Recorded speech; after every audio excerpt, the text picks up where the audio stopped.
Hello and welcome to today's webinar. My name is Micheál McGrath. I'm the VP of Marketing here at VisibleThread, and I'm just so thankful to welcome everyone to today's session. It's going to be a fantastic session. We've got a great topic, some great speakers, and we're very excited about it. And we have such a huge audience here today from all over, so we're absolutely delighted. Before we get going, I have a little bit of housekeeping that I'd like to do. So first of all, this is a live webinar. We have a Q&A box on screen. If you have any questions that you would like to ask, feel free to ask at any point. We will have dedicated time at the end to do a bit of Q&A. And we also have a attendee chat on screen as well. So if you want to interact with the other attendees, let us know where you're coming from. I'm here from Cork in Ireland. So let us know where you're coming from and joining us today. You're very, very welcome. Today's session is about BD and proposals, capture teams, proposal teams working together. The handover between different processes, how technology works between different processes. And we have two amazing speakers, plus some in-house VisibleThread expertise as well today. So we're very, very thankful to have Karin and Jamie Lee here from WPS. So without further ado, Karin, would you like to introduce yourself first? Sure. Thanks, Micheál. I'm Karin Olsen Held, and I'm located in Minnesota in the U.S. I have been working in proposals for over 20 years in some way, shape, or form, and I'm a sucker for a good process, a good tool, and let's get the right people doing the right thing. So I'll hand it over to Jamie. Hi, I'm Jamie Lee. I've been in the federal space for 22 years, working with WPS in various roles. I've been part of the business development and proposal teams for the last 3 years, and really trying to help build out processes and people process as a whole. And very excited to present here today. Very good. And Allison, our kind of head of house, you're very common in all these webinars, but very welcome also. I'm sure if you've joined anything VisibleThread, you've had to see me before. My name is Allison Ritz. I am the Director of Product Marketing at VisibleThread. The excellent privilege of working with our customers as well as our product team and development teams, making sure that we're delivering a product that is working for you. So I'm excited today to talk a little bit about, talk a little bit about what's coming in our next couple releases and how that will support both the capture and proposal process and support some of the collaboration that Karin and Jamie will talk about today. Very good. And Allison, you're out and about at the moment. You're in AP&P. Yeah, so I am speaking at the AP&P Midwest Symposium this afternoon. So I am joining not from Pittsburgh today, from Milwaukee. Good. Very good. So if anyone knows anyone at that event, feel free to pass them to Allison's way. I'm sure great conversations to be had. Just to kick the ball off and to start, it's unique to get a proposal team and a BD team on a webinar together to talk about the processes. Normally we'll do one or the other, but it's great to talk about the collaboration between the two. In order to start, I'd love to kind of gauge the room here. You can actually click the slides themselves. So these are clickable buttons on the screen. And we just love to know, what role do you sit in? So this will help us guide the webinar. I see almost half the people have actually selected already. So we'll let it go for another couple of seconds and then I'll bring up the results. But you can click this, you can actually click the slides and answer the question. So I'll let it go for another little bit. We have just over 50% there. I'll let it go one last thing. Okay, great. So we have almost 50% of the group are in proposals teams. We have a quarter in the kind of BD capture phase, like yourself, Jamie Lee. And then we have kind of a little bit of operations, a little bit of leadership as well. So if you have any specific questions to either Jamie Lee from a BD perspective or Karin from a proposal perspective, feel free to drop them in the Q&A box at any time. So, right, Karin, Jamie, I'm going to pass it over to you and let you start through. Sounds good. Well, I'll kick it off. So we have development life cycles. So if I were a betting person, I guess that you'd maybe align with one or more of some of these challenges that our team faces. They're not unique things. Jamie and I are passionate about good processes, but processes have to work for the people, not the other way around. We do not serve a process. The process is. And so as we've been working with internal stakeholders over the year and building out the teams, we're working with those business development leads, our capture managers, proposal colleagues. We all have pain points. Some of them are the same, some are different. And so we're going to touch on just a few of these common ones and how we continue to work through those with processes and tools. So the first one that we have listed here is working in silos. And what I mean by that is when every individual has their head down, doing their work, what they think needs to come next, it's worked before, not looking up or talking to the others on their team, it's a sign that we are certainly not communicating well enough. Maybe you haven't put that infrastructure in place. So when we need to refocus, what does the proposal need? We ask that game off of any one part of the team not doing, or the feeling that someone's not doing the right thing. It's what does the proposal need? And the proposal needs collaboration and coordination. And then we're going to do that next right thing while thinking of how we can improve the process or cover the next few. All right. So one of the first pain points right out of the gate is pipelines and the lack thereof at times. So we got team members that say data entry isn't their job, which is not uncommon. And because we're all working to the top of our licenses, which is understandable, but makes for tracking of pipeline data tricky. Then you've got everyone trying to move too fast and the documentation fails. Or the lack of a single source of truth, making the team feel uncoordinated. You always got to love when the only pipeline that is out there is the random report that is sent up to executive leadership. Or sometimes there's just no pipeline at all.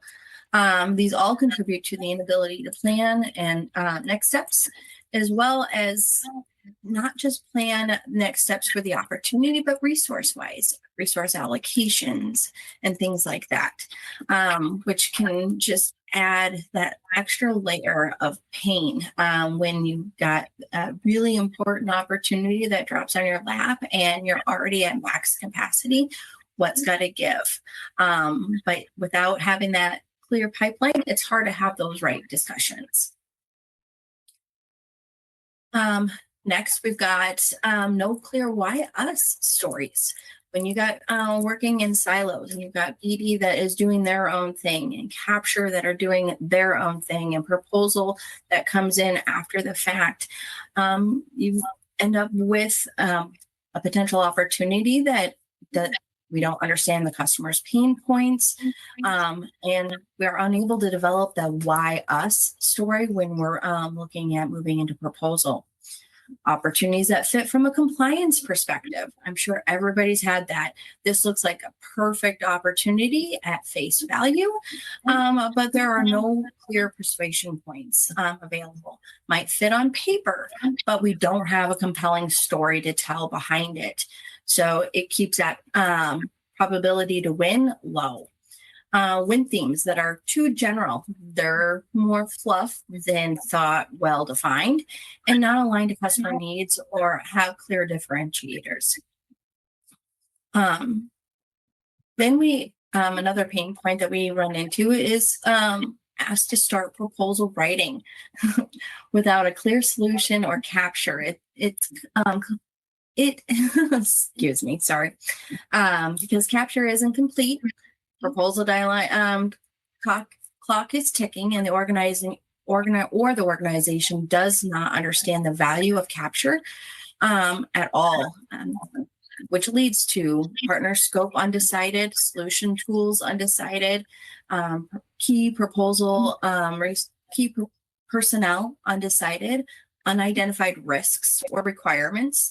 You gotta love those requirements where everything looks beautiful and then you realize you don't have a security requirement met. And then you have to have that tough decision whether you can close that gap in a timely manner or it ends up being a no bid decision. And then this all introduces risks that the proposal narrative might not be consistent as decisions change on the go, or a risk that the bid might not be priced correctly. Out the last couple, these are all connected in so many ways, right? So resource constraints, as we're talking about, what does the pipeline look like for planning? Despite best planning, we still might be up against the who has capacity to take this on, from BD to capture, not just the proposal team, but also the subject matter experts that we rely on, writers, editors, those supporting teams. We do not do proposals in a silo. We need to pull in our finance team, legal, and all those folks too.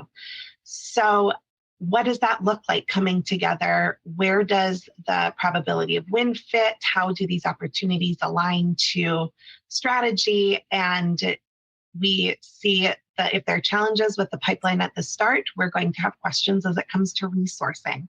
And then it follows to that we might be facing unrealistic timelines. Were we able to get in front of the customer early enough? Were we aware of the opportunity early enough to ideally influence how the RFP and the requirements come out? But at the very least, that we are starting to work on our solution well in advance and can think that out well, just as you heard Jamie say. So we know what we're going to write about when we're going to start writing. But sometimes that backs us into a corner of unrealistic timelines. When do we learn about the RFP? What else is on the plate for competing activities? Internal deadlines start to shift. Oh, I don't have this piece of information yet. Can we push a color team review to next week? And at the end of the day, that submission date, proposal submission date to the customer doesn't change. So then what? We have people put in the position of needing to pull heroics. Long hours. We've all been there, but that's a Band-Aid. That's not a solution, right? And so we also are looking at what risk is introduced to the organization when we are working in these timelines. Is a solution, like Jamie said, priced.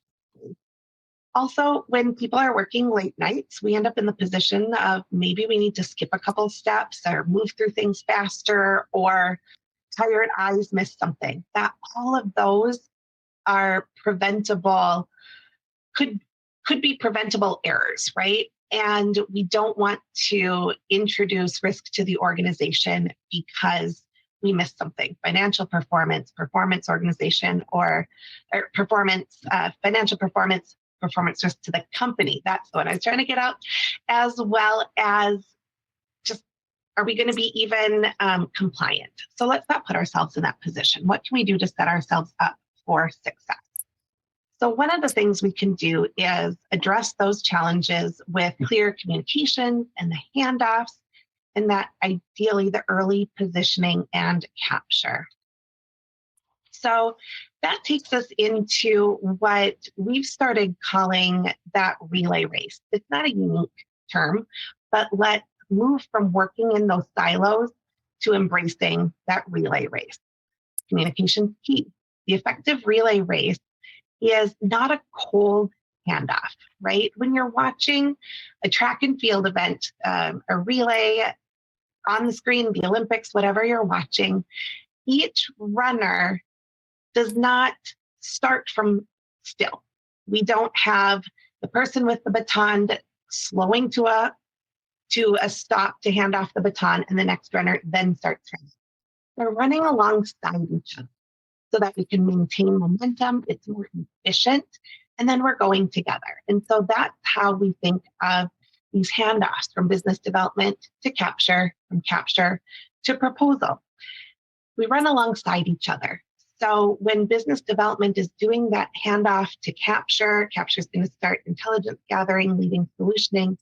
The business development lead is still in there. What have we learned from the customer? What's the download on what the customer is thinking? What partners that we're talking to, et cetera.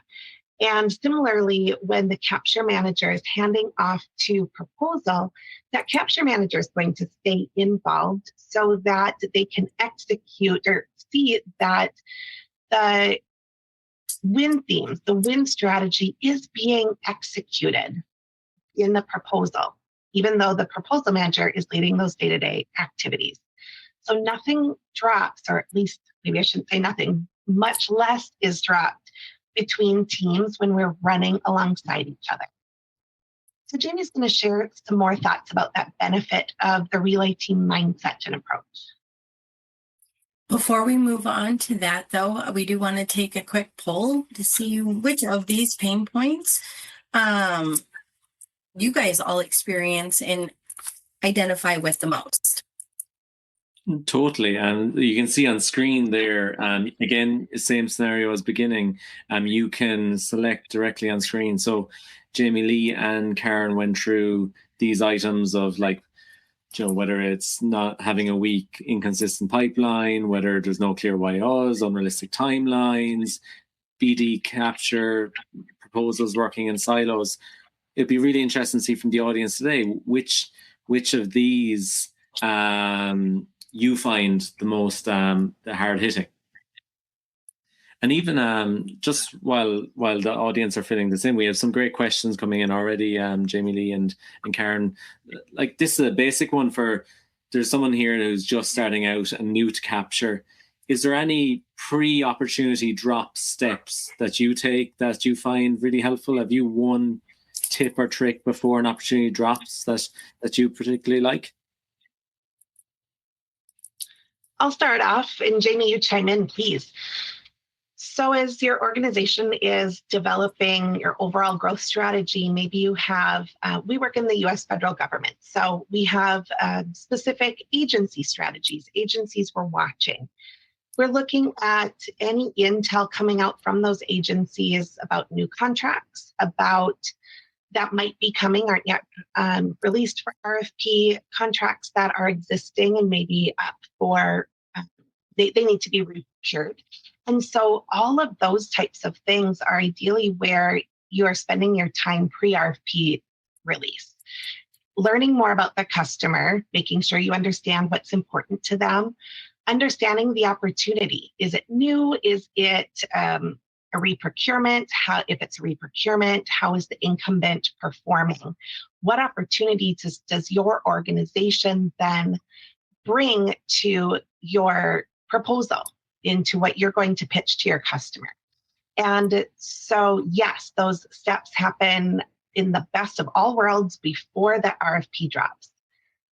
We also see sometimes a bluebird where we weren't expecting to, we watched it, weren't expecting to bid on it, something changed, and now we're at a go. Might feel a little bit like we're behind. We're still not going to skip over what do we know about the customer intelligence, the competitive intelligence, the opportunity intelligence, and the self-intelligence. What are our gaps? What are our strengths? What can we bring? And so even if we're not learning about an opportunity until a little bit later, what do we need to do to get that basic understanding of the opportunity to inform a solid bid or no bid decision? Very good. That's a great answer. And we've gotten some really good feedback from the audience here on your opening slide. A third, I think the biggest two, if I'm reading it correctly, is silos, teams working in silos, and no clear why us. So not really understanding why we're going after this, and then kind of a joint constraints in terms of timelines or unrealistic reserves or unrealistic timelines, or resource constraints. So those two are kind of equal there. Does this make sense to you, Karin and Jamie Lee? Is this kind of what you see on a regular basis? I would say that some of the most frequent ones popping up for us align here. Yeah. Perfect. And Jamie Lee, I'll pass it right back to you now, because we talked about the relay and the baton, which is a great kind of imagery to use when you think about this and running at 100% speed. But I'll leave it to you to actually give some real world examples of what those handoffs could look like. When BD and capture are working closely together, you end up with teams that can make bid and no bid decisions much earlier on, and that really align with the operational strategy and capabilities. So instead of taking an opportunity all the way to proposal, sometimes a no bid decision is made right before it even goes up to executive leadership for review, or maybe even right after. It just really helps to identify the right opportunities. You're making sure that your opportunities are fitting with your operational capabilities. It just really enhances and make sure you're focusing on the right things at the right time. Early conversations about solutioning. We often use the word phrase solution first. Well, yes, everyone we all need to know what that solution looks like before you can ever begin writing to it. So when you're putting that solution at the forefront, you identify gaps, allows enough time to address those gaps within the build or through build, buy, or partner approach. You end up having clearer partnering discussions. You're not partnering just because it is a partner that you always partner with, but are they actually adding value to that opportunity? Closing gaps include not only in technology and process or through key personnel, but also understanding the customer hot buttons. Those customer hot buttons really drive those conversations, help drives for those win themes, and understanding whether your solution is actually adding value to that customer. When the right opportunities are being worked, you will see an increase in engagement and enthusiasm to pursue these opportunities, not through just BD, which always shows a lot of enthusiasm, but through the capture phase and all the way through the proposal. And that also feeds right out into your operation teams that are supporting these bids, because at the end of the day, they are the ones that own the solution if you end up getting that work. Go ahead and pass it on into the next handoff. Yes, from capture to proposal. When these two teams are moving together, we have solid documented feature, benefit, proof, statement, discriminators to share with writers for messaging, those win themes that can carry through. Because the proposal manager was involved in the capture phase, they're hearing all about the solution, the whys, and then can effectively translate that and lead the messaging in the proposal itself. We also have the teaming strategy, the partners providing proposal input where needed. So the proposal team knows who the teaming partners are, that we're coordinating data calls if that is part of the solution. And a solution and staffing model that support the why us, that we are bringing a solution that's the people, that's your staffing model, that is the technology you bring, that's the processes that make up your secret sauce and forms that why us. But we're developing a solution that addresses the customer's need and isn't just, here's my package solution that I sell all the time. It never changes. Doesn't matter what your needs are. And I should mention that Jamie and I work for a company that is largely in services versus like a technology tool or things. We're looking at always customizing that solution and the messaging to what the customer needs. That's the YF. And then also, as we are moving from capture into proposal, and capture is doing that self-intelligence, it is evaluating past performance. And so what is that past performance that sets the team apart, demonstrates that we'll meet the customer's needs and perform it well. We can get all of that gelling together so that we have consistency in our proposal messaging. So next, let's go a bit deeper into that transition from capture to proposal. So the way that we think of this handshake is not just a point in time, but rather an intentional handoff of work documented throughout that capture phase. So it's more of a set of materials that allow both sides of this particular handshake to be successful. Like we said before, that proposal manager is involved in those capture solution discussions. They have context for the customer hot buttons. The end goal is for that capture manager to be able to step back from daily leadership of the opportunity and the proposal manager to step into the daily leadership of those proposal activities. Both individuals, both leads involved on either side of this handshake and the deliverable, but the transition is ideally seamless to the rest of the team members because there's no abrupt changes. We haven't talked much yet about how we use VisibleThread. So Jamie is going to pick up that next to share how VisibleThread supports our intentional collaboration today, also how we envision integrating new features into our work. Before we go ahead and jump right into this next, how VisibleThread is amazing from my personal perspective, I wanted to do a quick response to Daryl's question in the chat. Karin, he puts in here, I'm interested to hear how much you think the challenges compound each other, e.g. lack of resource limits the capacity for effective handoffs. Do you want to go ahead and respond? Sure. I think it absolutely does compound, right? And even when talking about those 6 challenges that we chose to highlight a little bit ago, it's hard to talk about exactly what you stated, the lack of resources, the capacity for handoffs.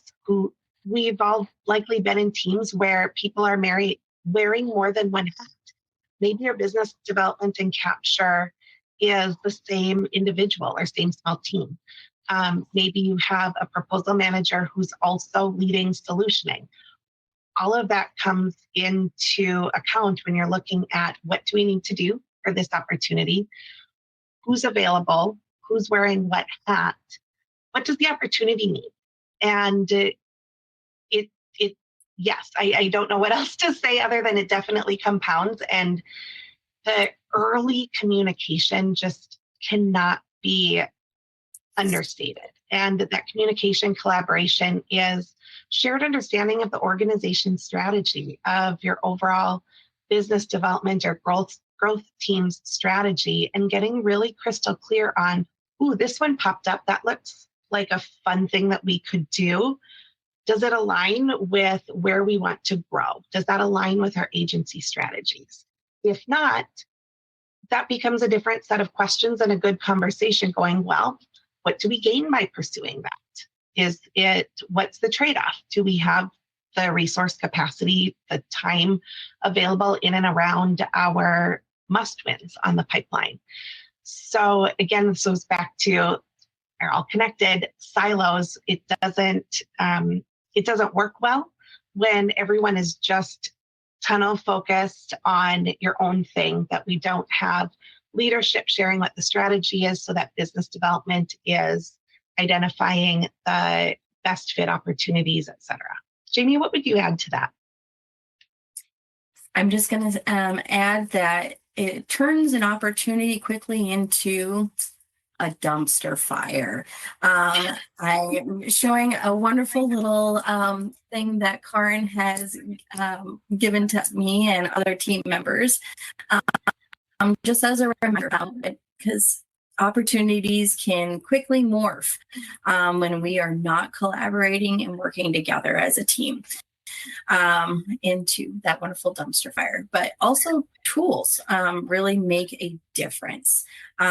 This is a great opportunity to go ahead and segue right into how VisibleThread supports us today. And I will say when I first learned of VisibleThread, I had been spending many hours creating gap analysis charts from statements of work.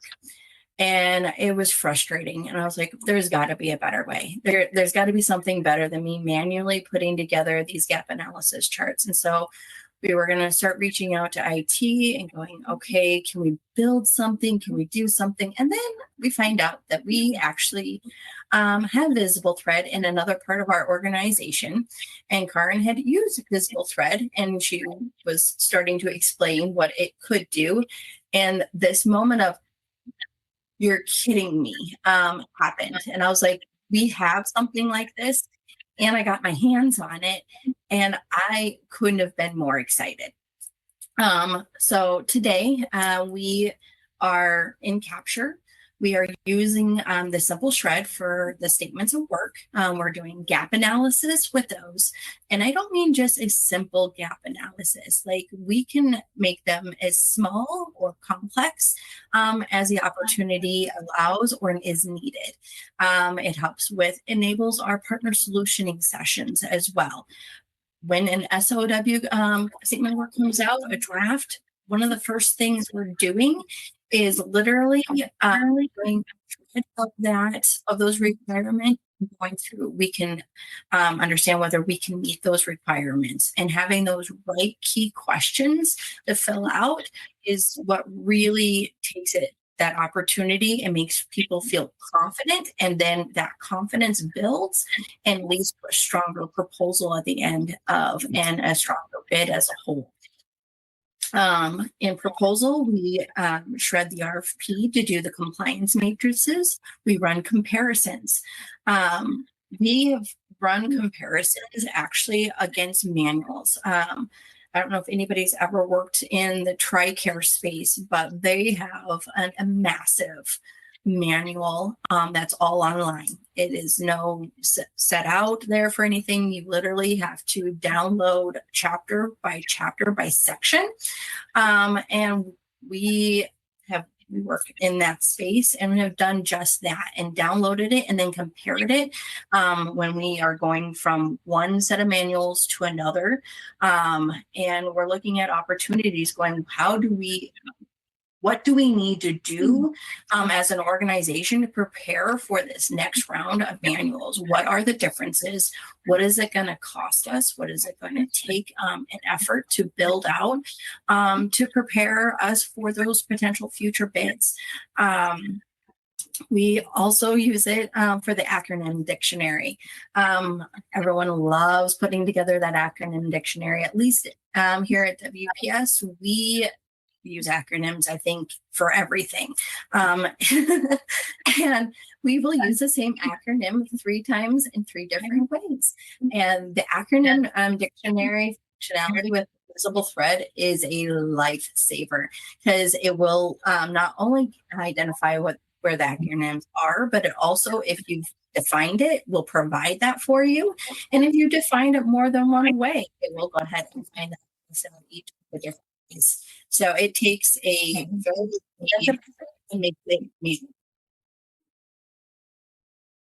sorry, I think I'm hearing a little bit of feedback. Is everybody else hearing that too? Sorry. And then last but not least, the improved readability. So you can take a proposal and really go through and see if the readability is got one voice. Is it too passive? Is it too aggressive? All of those things, and really enhances that. Next, Now, that's how we're using it today. How we're planning on using it going forward is even more exciting. I was lucky enough to participate in the early adopter program for VisibleThread.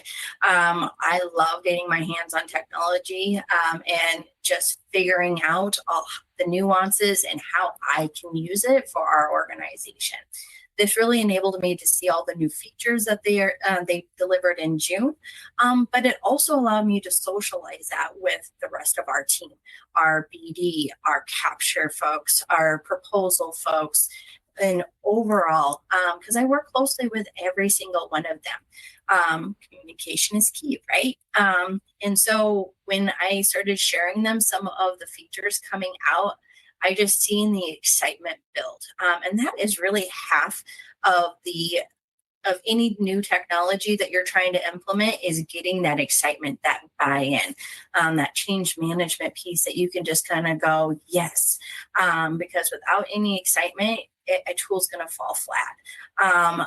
But this made it easy. When I started going through, and we're going to, they have the ability to identify programs. So everyone, I'm sure, that works in the federal space has worked with govcon at some point in time, and they have their best fit score that I still haven't figured out how it works and how it applies its logic. But with VisibleThread, you can see exactly how it's applying that logic, and it bases it off of what you're putting into that tool, which makes it just so much easier and gives you evidence that I just don't have in some of the other tools that I've used. In capture, it enables capture to use completed shreds. So usually with the first thing that, an opportunity drops or we're looking into it, and they go, Jamie, can you please do this shred? And it's like, okay, yep. And we literally have gotten requests right directly from our operations when they're like, hey, has Jamie done a shred yet? We really want to get in there and start reviewing it. We want our teams to get there and review, because then we can add columns for each of their individual notes and then consolidate that for good solutioning discussions internally. And so I don't think I've ever been more excited when somebody actually asks me for these things. I'm like, woohoo, it's really starting to spread and the word's getting out and what we're doing is working. I really like to see us begin to, instead of being just what Jamie does with VisibleThread, how everybody on the team can really utilize this tool. And then when I shared some of the proposal pieces, everyone is talking AI. If you've been to any of the other conferences, BPC or any of those, AI is the buzzword. And here it gives you what you can leverage, right? You've got your generative AI and your deterministic AI, which I did not know the difference until I started working with this team. And it gives you a level of confidence. Everything is high security. We were able to bring this to our IT team and still get it through, even with our levels of security that we have at WPS do our federal contracts. We leveraging the tool to review proposal content against RFP requirements. And also, it just gets us to a faster first draft. Everybody's trying to figure out how to move quicker and respond to the timelines. And that's what we're excited for, I think, the most, is just that being able to use the reusable content and using those AIs to get out that faster first draft. Wow, I said that completely backwards.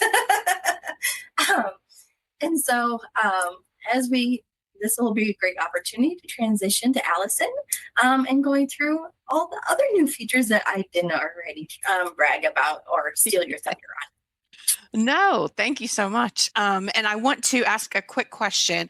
I know you talked a lot, you and Jamie, you and Karin have talked a lot through this about the handoffs and about making sure that there's visibility into what's happening with each team and what's happened throughout the process. So we hear a lot about speed when you're walking through kind of some of the steps. That's one of the aspects of a platform like VisibleThread that is helpful, but we don't want speed just for the sake of speed. So I would like to hear your feedback on what you've experienced when it comes to the areas where you can make things quicker. So the shred or identifying requirements quickly or things like that. Is that giving you more time to focus on some of those more analytic pieces that are more important in that process? Glad you mentioned that, Allison. Yes, absolutely. It allows, I like to say, let's let the robots do what the robots can do, and then let's bring in our people to really, we have talented people in the analytics and looking, what are we seeing here? Where can we drill down? Where in the comparison, we see a requirement has changed from last time. That helps us triage in what order are we working. When we get to that, mentioned faster first draft, it's not so that we can turnkey a fast draft and put it right into a submission portal, right?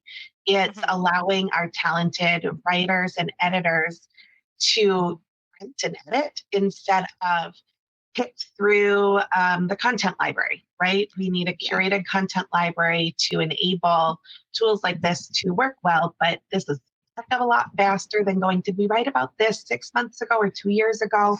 What's our best?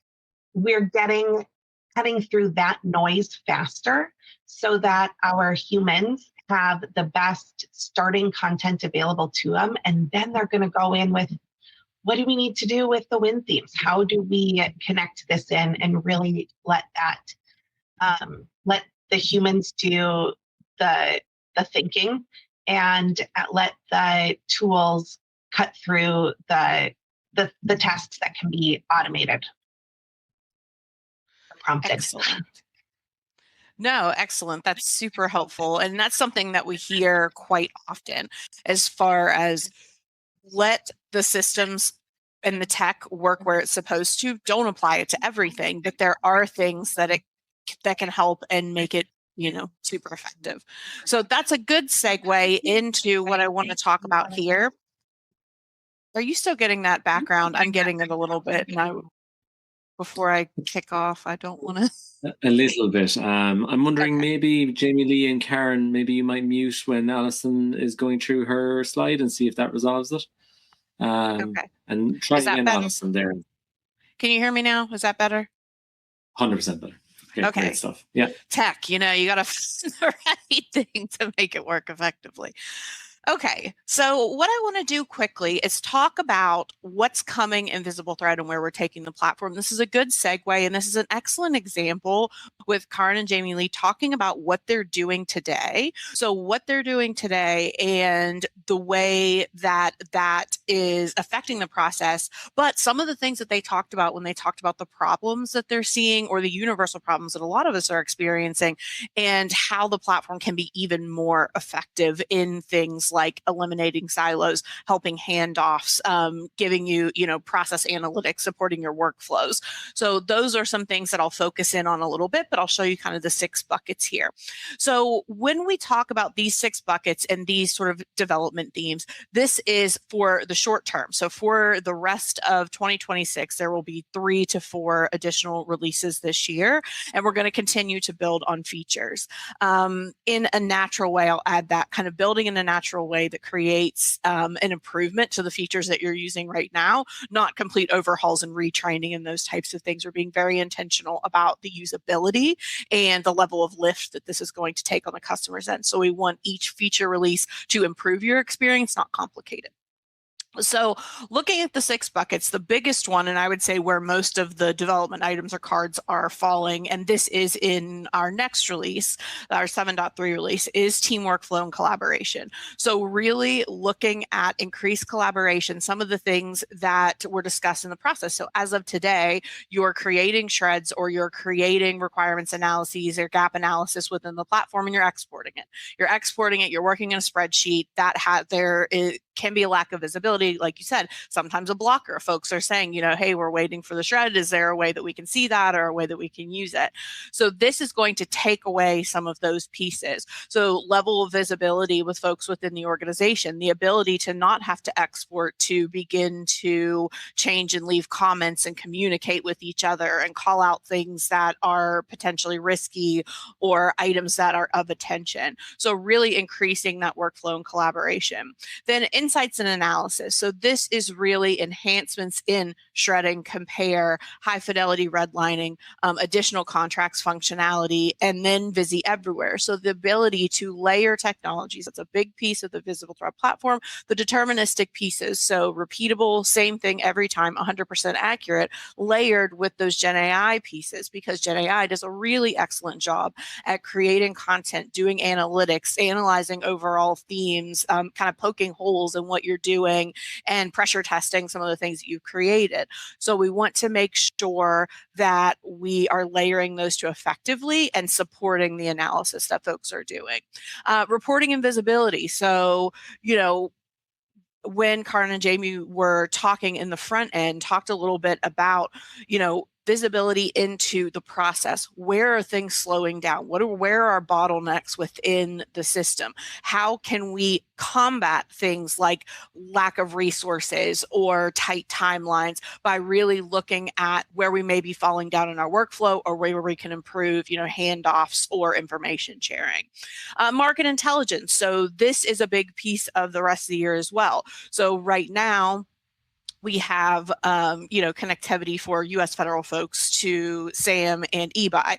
So that is going to increase for additional federal resources, also adding SLED resources and some international portals. So there are a multitude of portals that will be continued to add to continue to enhance that experience, so you can source your opportunities, or even if it's an opportunity you're aware of, obviously there are a lot of things, your must-wins and your things that you're forecasting, that when those things drop, you don't have to upload the packages and set everything up. You can pull it right in from the portals and, get to work and get to analyzing. And then usability and enhancements. This is really just, we're continuing to make it faster, make it smarter, make it better, and incorporate your feedback from our early adopters, from our folks that are using the platform. So really, this is the focus for the rest of the year. So thinking about kind of the biggest piece of that, and the one that relates the most to the conversation today, talking about team workflow and collaboration. So what does this mean? VisibleThread right now, or VisibleThread, I won't say right now because 7.0 is out, but legacy VisibleThread is a powerful set of individual tools. So you are running a shred, you are running an acronym report, you are running a readability report, and you're exporting that information out. So they're individual tools used in different ways in different organizations. But we want to make sure that we support the way you're really working. So how you're really working and how you ideally want to be working is collaboratively, is with visibility, is in a way that you can communicate effectively. So within the new platform in the 7.3 drop, you'll have the ability to kind of move the whole workflow inside of the platform at whatever level is appropriate for you. So that's looking at, quality gates and stage transition for ops and proposals. So where are we in the spaces? What do we have done? What do we need to get done? What do our checklists look like? Who's assigned to these items? All of those things. The ability to assign tasks. So if I come in, I break down solicitation and pieces, there need to be specific folks that are reviewing items, or I need specific feedback from folks. I can at them, I can assign tasks to them. We can have we can have a conversation right in the comments and the notes of the document that we're working in. So it allows you to really kind of bring all of that in-house, and nobody is waiting for what's the next step, because everybody can see it. Everybody in a workspace and an opportunity can see it. Ownership and assignment. So then when you do go to, okay, we're going to start create an outline, start a proposal. We're going to start writing sections. We can assign sections to folks. We can assign reviews to folks. We can have comments right within the documents. And with the Word add-in, you can do that right in Word and still have the same visibility, still have the same connectivity. And then being able to integrate with Slack and Teams. That will be later in the fall, but Slack and Teams integrations and then Excel add-ins as well. So what we're trying to do is create a platform that has the foundation of VisibleThread that works really well, that folks rely on, that they depend on, and layer on GenAI, layer on workflow support to give you the ability to have visibility across the board. So if our BD folks can hand over, you can see the intelligence, you can see documentation, you can see shreds that have been run by Capture, you can see positioning and win themes, and all of that information is visible when the proposal folks take over because you're all working in the same opportunity. So we want to enhance collaboration, enhance visibility, and make sure that as we continue to make the process faster and more efficient, we're also making it better and also continuing for it to be something that you can trust.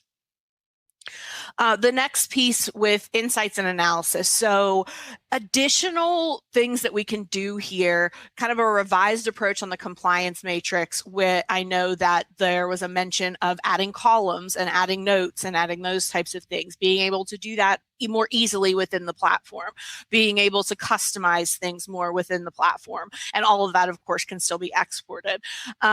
Additional kind of contracts functionality and review functionality, kind of multi-doc and multi-shred approach for more cross-reference matrixing.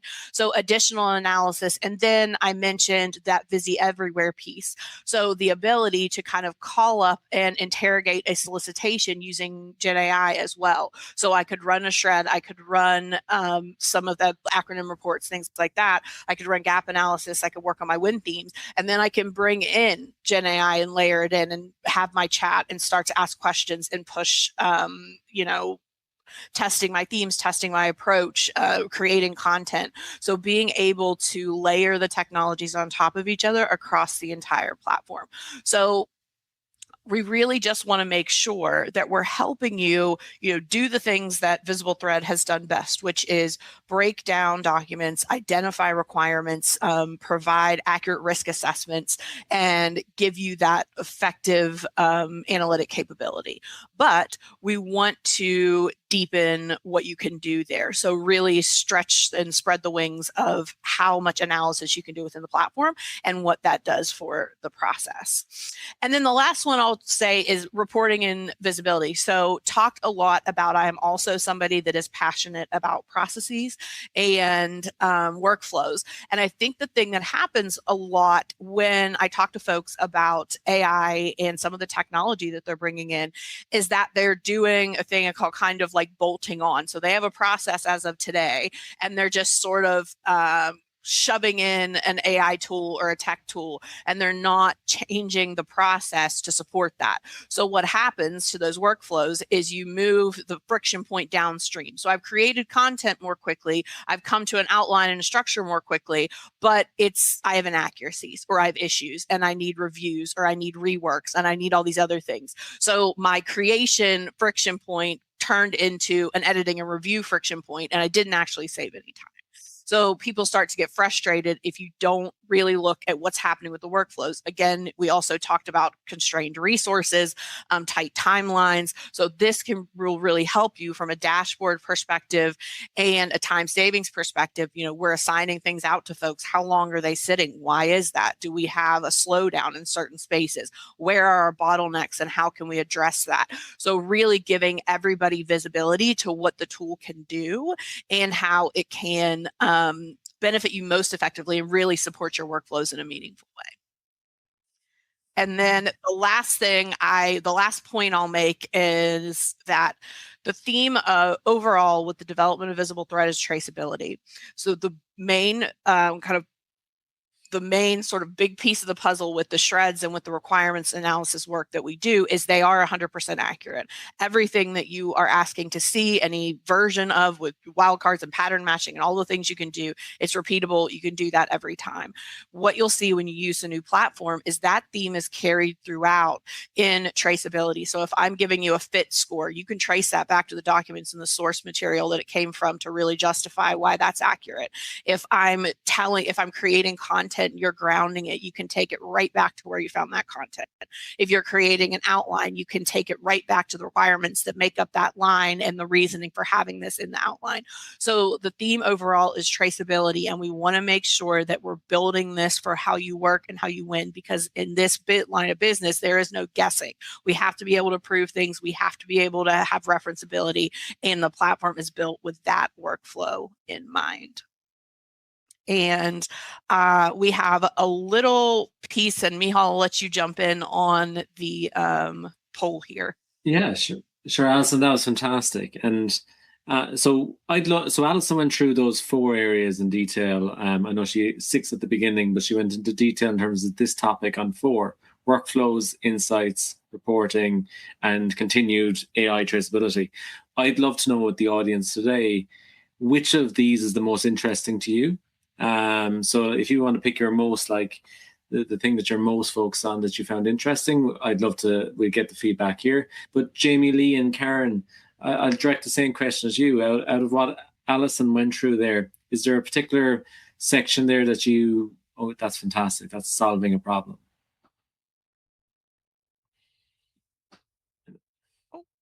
Oh, maybe you're on mute, Karin. I'll go ahead and jump in on this one, Karin. I'm going to say the insights and analysis really are the big things, right? And so it really, I feel like they all feed on top of one another, though. So it's going to be those insights and analysis, but they impact the collaboration with working with the rest of the team, the visibility, and so, yeah, that's I would say B would be my one, but they feed into all the rest. Karin? When I was talking on mute, I was about to say I want them all. I'm excited for them all. But I'm going to go into the continued AI traceability. I think as our organization is, I feel like we are flying the airplane while we're building. We are learning right along the teams, and it's just one step ahead sometimes, and being able to trace or use those proposal. So with that AI traceability, I think that that's only going to increase confidence in not just the tool, but also the processes, and that we're integrating the tool in the right places, and we have the human in the loop all the way through, and just overall, testing it out, showing, hey, we can trace this back to, the citation. That's right. That's what it is. And building the trust. And I think not just in AI, but also in the tool, and then trusting ourselves to use it and continue to explore more. Absolutely. And that's a really good call out that, and my example that I always give is that if I was creating a proposal and it was part of my technical volume, I was responding to something in the outline, and Gen AI is sourcing my information and it's saying that we can perform X, Y, Z, and this is our uptime, downtime, response time, whatever. My first question is, where did that come from? Like, is that approved? Is that accurate? Using VisibleThread, I can then click on the citation and it will take me directly to the document, exactly where it's pulled that information from. So I can really quickly determine if I need rework or if I have any issues. So that's going to make that process faster and more efficient, but again, keeping the quality and keeping the confidence in what you're producing. Brilliant. And I think it actually answers Cynthia's question directly in terms of, do you find that the tool that VT provides, you are still reading the entire documents, or are the outputs so reliable that you can trust the VT outputs? I suppose what Allison's trying to get across is it's showing you where those outputs are coming from. It's always showing in that traceability there. So I think that's kind of the point. Lots of questions about the recording. The recording, of course, will be available tomorrow. So all those questions are very valid, but we'll be able to package all this up and share afterwards. One question, Alison, maybe directly to you, an easy one. The future of scraping eBuy, GSA eBuy. That's happening now.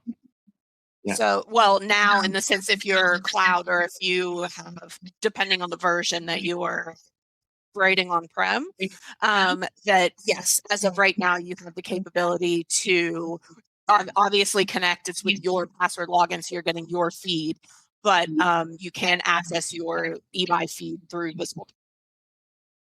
Perfect. Alison, I might ask you to do the same thing that you did the last time with your microphone. Okay. And you're pulling up again. To Jamie Lee or Karin, if that's okay. The idea of doing a shred and capture. So, and traditionally, a lot of the genesis of VisibleThread was very focused on proposals, but now we're expanding into BD in a big way and seeing a lot more BD users like yourself, Jamie Lee, using the platform more. But what are the benefits of doing shredding and capture? What are the real goals that you're trying to achieve there? It's really, that gap analysis expanded, right? So you got your gap analysis. When I'm doing the shreds, we're asking these types of questions. Does our organization meet the requirement? Yes, no. If no, what is the effort to be able to meet that requirement? Is it a large, medium, high, or extra large effort to meet that requirement? It allows us to then also at the requirement level have folks review and go through those requirements for their specific areas, those SMEs, and add comments. This allows us to know whether we need to seek a partner to fill this gap because the effort's going to be extra large the timeline to be able to implement is much too short in order for us to build that out ourselves. Allows us to then facilitate those partner discussions, allow us to cater those requests out to gather information back from partners. So sometimes you're like, okay, we got 3 potential partners that we could fill this gap. Let's go ahead and send this out and get feedback on all of them, and then we can synthesize that information. And then that also feeds into pricing. When we know what kinds of tools that we're going to be utilizing to satisfy that, the effort level behind that, then we can start to answer those questions of how much is it going to, which resources do we need to apply here? What is the hour estimate on this opportunity, which all directly feed those BOEs. For pricing. So it really just starts there and just kind of expands out in a nice way. Does that answer the question, I hope, for our person? It did indeed. Absolutely. If you've any other questions, absolutely drop them into the feed and we'll get to everything afterwards. There is a survey on screen. I would love to get feedback on this session. And if you've any other questions, we'll follow up afterwards and we'll be able to connect everybody. I really want to thank Jamie, Karin, and Alison for your contributions today. It was an excellent webinar, really good discussion of how BD and proposals need to work together in a clever way, and a lovely segue into technology. Any parting words before we finish? All good. We've said it all. Oh, I'll plug myself. Yes. Oh, yes. That is a very good message. And I'll plug myself. I have my biweekly office hours are running. You can sign up on the website if you haven't gotten enough of me yet. Our session tomorrow, we have a session tomorrow, is on what true adoption looks like kind of a year in, and usage doesn't equal adoption, and what that actually looks like, and metrics you can use to see if AI is really helping the process. And then we have some other fun things coming up as well. Brilliant. Allison, thank you so much for that. Oh, shoot, Jamie. That's all right. Last but not least, I'll leave you guys all with a fun fact. I often do this for our teams, and do you realize that squirrels lose over 50% of the nuts they hide? So let's all try not to be those squirrels and lose half of our opportunities in a non-existent pipeline. We've seen dumpster fires. We've seen all sorts of handovers, and we've talked about the handover in all different types of segues. Really appreciate that. That's fantastic. Karin, any final words on your side?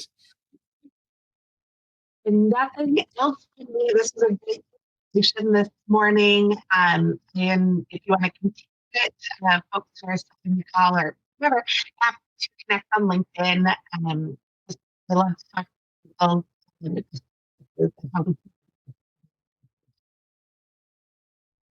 Okay. Thank you so much to our speakers today. Thank you to everyone who attended.